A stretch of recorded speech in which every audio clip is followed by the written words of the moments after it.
The Kissing Booth, Chapter 30. I wish it could have been a fairy tale ending. The party ended too quickly. The hours blurred by until it was 1 o'clock and the house was empty.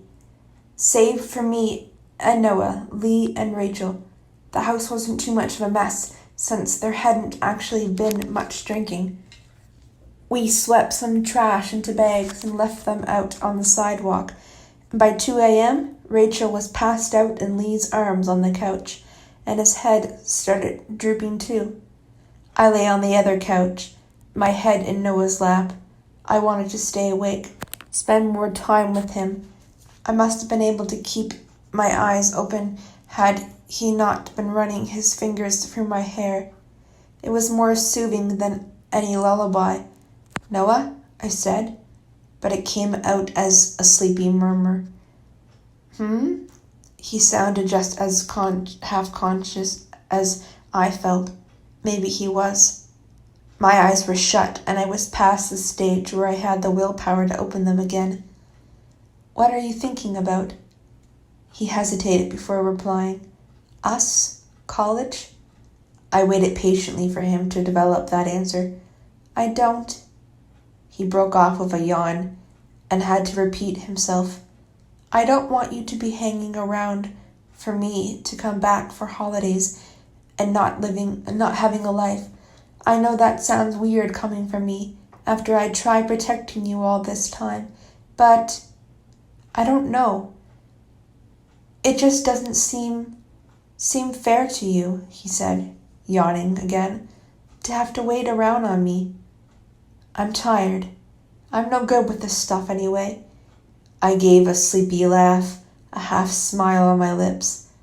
"The emotional crap, you mean?" "Yeah, I don't know. We'll give it our best shot and hope for the best. That's all we can do, right?" "I'm going to miss you," I said, shrugging, still thinking. He squeezed my arm. We sat in silence for a few moments. I knew he wasn't asleep since he carried on running his fingers through my hair. I heard a jerking snore that broke the silence before it petered out into breathing again. Lee. He was asleep. Then Noah moved, jostling me around. I squeezed my eyes shut tighter, making a small grumbling noise in protest. But then he was still, lying along the couch beside me and keeping me tucked against him. I smiled. I wanted to roll, so I was facing him, but it took a moment to actually do that because I was so sleepy. "Elle?" he said then, in that ominous kind of tone that told me he wanted to actually talk about something serious. I was too tired for talking now. "What?" I whispered back, drowsily, into the darkness. "I love you." He kissed my forehead. I snuggled closer, burying my head into the crook of his neck as his arms tightened around me. I was asleep in seconds. None of us woke up when Lee's parents got in. None of us woke up when they pottered around the kitchen, making brunch or cleaning up the rest of the house. It was almost 2 in the afternoon when I eventually opened my eyes. I'd slept most of the day away, and the afternoon was spent playing video games with Lee. Noah had disappeared to a scrapyard somewhere to get parts for his bike. His texts hadn't been clear since there was no part of me that spoke mechanic. I had to guess what he was doing. And then it was my birthday. Just like that, I'd turned 17. I'd stayed up until midnight to text Lee, but it only really hit me now that I was really wide awake and staring at my ceiling and the shapes the morning sun played on it. It felt like I'd suddenly grown up in the last year. And to be totally honest, I kind of hated it. Mostly, it was the fact that growing up meant making the big decisions, like college next year. I'd have to think about college. Hell, I didn't even have a clue what I wanted to do as a career. I just went with the flow. I didn't think about things like that much. I just didn't know. Sure, growing up meant all the good things, like having boyfriends and driving and finding out who you are. Yada yada, blah blah blah. But it really so bad that a little But was it really so bad that a little part of me wished things could stay the same forever? That I could run home and have my daddy put a band-aid on my knee when I tripped? That I could cannonball into Lee's pool with him and not give a damn about anything else other than making a bigger splash than him? Then my door burst open. "Happy birthday, troll!" I sat up, throwing a pillow at Brad, but he shut the door on it before it went careering into his face. He opened the door back up and said, "Get up already." "Why? It's like 8 a.m. "If I'm up, you were up." I noticed then that he was already dressed and rolled my eyes. It was kind of true. Brad felt the need to have everybody in the house up once he was up. I imagined he'd already dragged Dad out of bed to reach him a cereal bowl down from the cupboard so he could have breakfast. I'm up, cheese." "I said happy birthday though, didn't I?" he said. I sighed. "Yes, thank you, Brad. Just hurry up, all right?"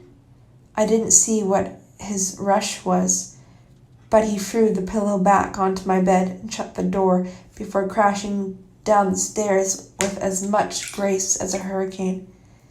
I rolled my eyes, but smiled anyway before opening my closet to find something to wear. We were going out for lunch, but I'd changed later.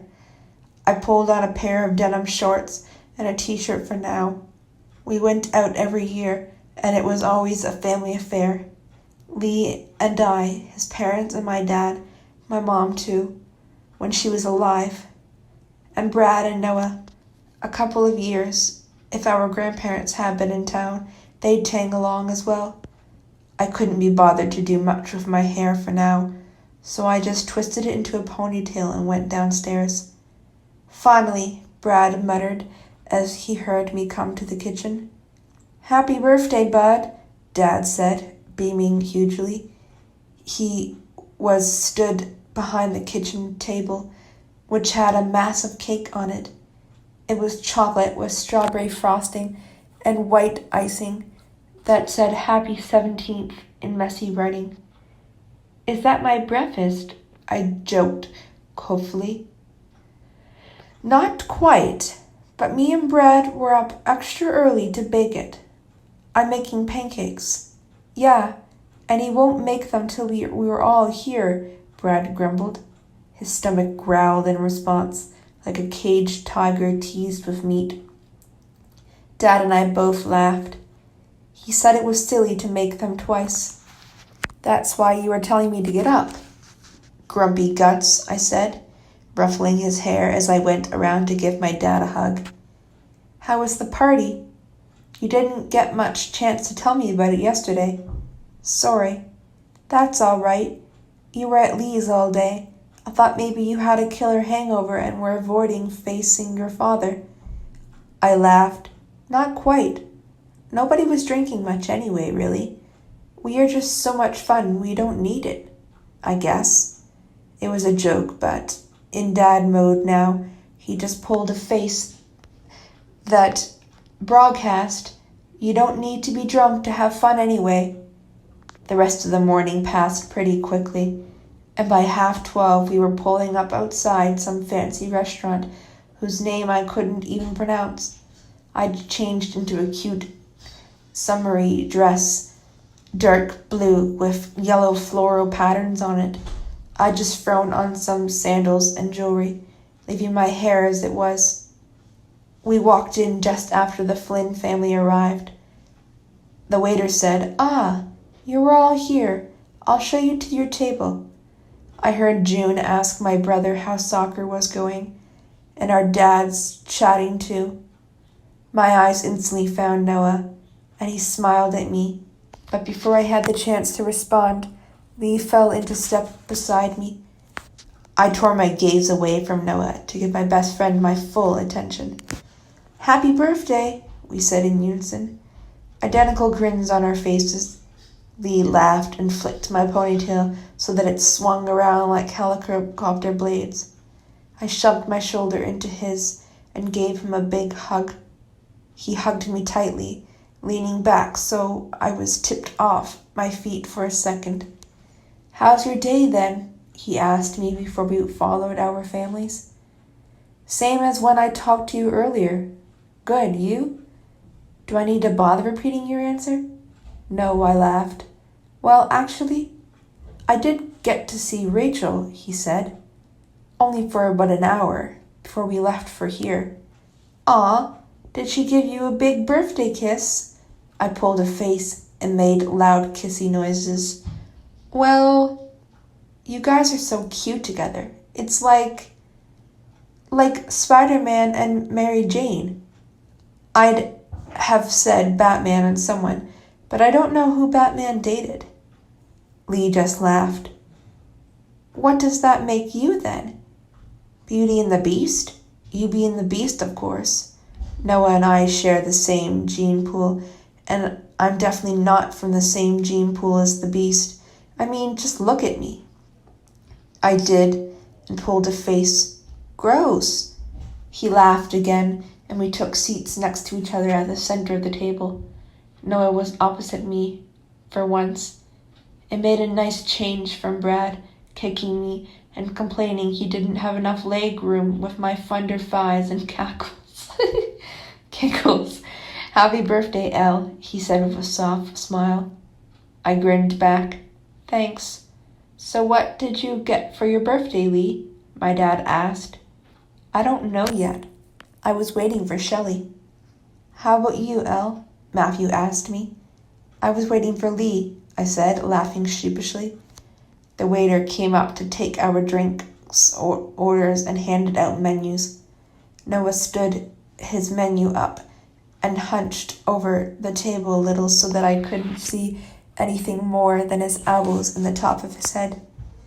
I was scanning the menu I see at least once a year here, and wondering if I should be daring and try something different, or if I should just have the chicken breast with Parmesan and barbecue sauce, roasted vegetables, and fries. Next thing I knew, my cell phone trilled briefly, signaling I had a new text.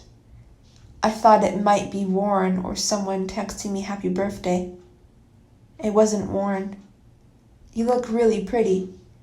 I looked up, but he was engrossed in his menu, seamlessly oblivious to me. I blinked a few times before replying down at my phone and hitting reply. "Thanks." I didn't know what else to say, really, so I just left it at that, short and sweet. "What are you doing later?" "I don't know." "When's later?" "After cake? I've got something in mind for the birthday girl." There was a winking face at the end as well. I looked at the text for a moment, wondering if there was any innuendo there. Knowing him, he probably had something cheesy planned that he knew I'd love. "Al, stop texting at the table," my dad admonished me. "Sorry." I saw Noah smirking at his menu, still not looking at me. I thought about texting back, asking what he had in mind, but he was probably waiting for me to ask so that he could carry on teasing me, telling me it was a surprise just to bug me, so I didn't give him the satisfaction. I just put my phone back in my purse. "Thank you," Dad said pointedly. Are you all ready to order?" We went back to Flynn's house afterward, as always. We went back to the Flynn's house afterward, as always, so we could open our presents and gorge ourselves on the massive cake my dad and brother had made that morning. Lee's parents had got him some CDs and clothes. Noah got him a new stereo for his car. He said that's why he'd been down the scrap yard to get some extra parts. Lee had kind of guessed what CD I got him already. It would have been hard not to after I told him he wasn't allowed to download it on his computer, a couple of days ago, but refused to tell him why. He liked the wallet too, and then opened the t-shirt.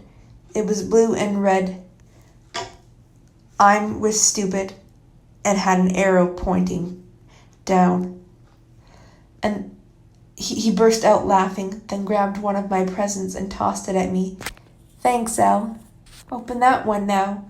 "Is that from you?" "Duh, open it already." I did, and it took me a full minute to stop laughing. He'd bought me a yellow t-shirt from the same store too. It said, "I'm was stupid," and then an arrow pointing up. It was like the female version of the one I'd got him. Talk about freaky. "What did you do? Coordinate?" his dad joked as I held the top up in front of me. "No," we chorused, laughing. Lee said, "We are just telepathic like that." He also got me a couple of books, vampire-themed ones, since he knew I had a soft spot for them. And then there was something small, wrapped up tightly and covered in so much tape I had to tear it open with my teeth. "What is it?" Brad asked impatiently while I was still gawning at the tape. "I don't know. It's still wrapped up." "I'm not telling," Lee teased. There was something evil in his smile, something that made me a little scared to open it. Finally, the tape snapped free, and I could rip the paper off. It was like pass the parcel or something. Whatever it was had a long strip of the paper wrapped around it, like a billion times over. "What is it?" Brad asked, trying to see. When I saw what it was, my cheeks flamed instantly, and I dropped it like a live bomb. "Lee!" "What?" "I don't want to be an uncle yet. I'm not old enough." "What? And you couldn't have given me that when we are not around people?" He knew what I really meant. "Why in front of my dad and his parents? And your boyfriend, let's not forget." I willed my cheeks to cool down, but they just wouldn't. Dad had already started making hasty small talk with June and Matthew, all of them determinedly ignoring the packet of condoms I had just picked up. Noah reached down from his spot on the sofa, plucking them out of my hands. "Thanks, Lee. I'll keep them handy for later." I didn't think it was possible, but I went even redder. I buried my face in my hands. June coughed, and I knew that there was no way our parents had missed that comment. Lee didn't seem too bothered, though. He just reached over him to pat my hand, saying, "I just want you to be careful, Shelley. I'm looking out for you here." "I can't see," my semi-innocent 10-year-old brother complained. "What is it?" "Grown-up stuff," I said. "Tampons," Lee told him. I smacked him across the head that time. Not hard, though. "You, my friend, are just intolerable." "I know," he grinned, and I had to laugh. I just had to. The parents seemed to notice that the condoms weren't in the limelight anymore, and my dad said, "Here you go, Elle." He handed me a box. It was a long black velvet one, like a jewelry case. I took it hesitantly. "What is it?" "Well, it was actually, it was your mom's. She always said she wanted you to have it, though. And I meant to give it to you last year, but I'd forgotten all about it. I know 17's a bit of a random age for this, but I didn't want to risk forgetting next year, too." He gave a guilty laugh and smiled sadly. We'd kept all my mom's jewelry. Of course we had. It wasn't the kind of thing you threw out. I had a few pairs of earrings of hers I'd always liked when I was a little girl. And there was a gold chain I wore sometimes too. But whatever this was, it was obviously not just everyday jewelry. I undid the gold clasp on the front of the case and opened it. I'd thought maybe it was a necklace, some fancy string of pearls or something. But it wasn't. It was a watch, a shiny silver one with tiny topaz gems around the face. The second hand tipped away, a slim silver line against the black face. I picked it up carefully. The blue gems looked pretty authentic, and I was sure it had been incredibly expensive. The stones are real, Dad told me, as if reading my thoughts. It's beautiful, June commented with a motherly smile. I thought maybe I'd cry. I think that's what they all expected. I could practically see them all just waiting to see me break down in tears and cry and say I missed my mom. And I did miss my mom, I really did. I wished she was still around, that she was there, pottering about in the kitchen, or sat watching a crappy soap on TV, or getting ready for work. But there was nothing I could do about the fact she was gone. I'd accepted that years ago. I could miss her and want her back so bad it hurt, but I couldn't actually do anything about it. And I got that. There was no use in crying over when crying wouldn't bring her back. But I think they were shocked when I grinned and clipped the watch around my left wrist. It was cold and heavy, and it hung kind of loose, but I loved it. Thanks, Dad. He smiled, his face showing a mixture of emotions. The sadness in his eyes, the happiness in his smile, the relief wiping away the small frown on his brow. But then he took something else out of his pocket, another small black velvet box. It was different to the one the watch had been in. There was no gold clasp, and the hinges weren't visible either. Is this the matching earrings? I joked. No, that's this year's present. Technically the watch is overdue. He laughed, shaking his head as if trying to banish the sadness. I smiled and took it. And actually, I did half expect matching earrings. It was the right shape for them after all. But it wasn't earrings. It wasn't any kind of jewelry. You got me a key? I picked it up, dangling the keychain off my fingertip and frowning at it. Then it clicked. Oh my gosh! You got me a car? Everyone laughed, obviously knowing beforehand, or, in Lee's case, getting it before I did. I leaped up, tackling my dad with a massive hug. Thank you, thank you, thank you, thank you. He laughed. You haven't even seen it yet. Yeah, it could be some crappy beat-up piece of junk that stalls every time you hit a stop sign, Noah joked.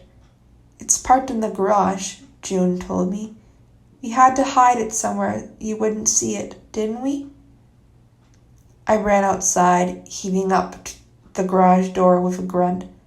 Behind me, I heard them all filtering out of the house. The garage was kind of dark. The floor was stained with oil, and Noah's tools were scattered around everywhere. Lee's bicycle was propped against the wall. There were footballs and soccer balls and random pieces of old or broken furniture. And right in the middle of it all was my birthday present. It was a second-hand Ford Escort. It was midnight blue, and there was even a pair of neon pink fuzzy dice hanging from the rearview mirror. The dice was my idea, Lee's dad said, just for the record. I laughed, giddy, leaning in the open window on the driver's side. The inside smelled of pine and old leather.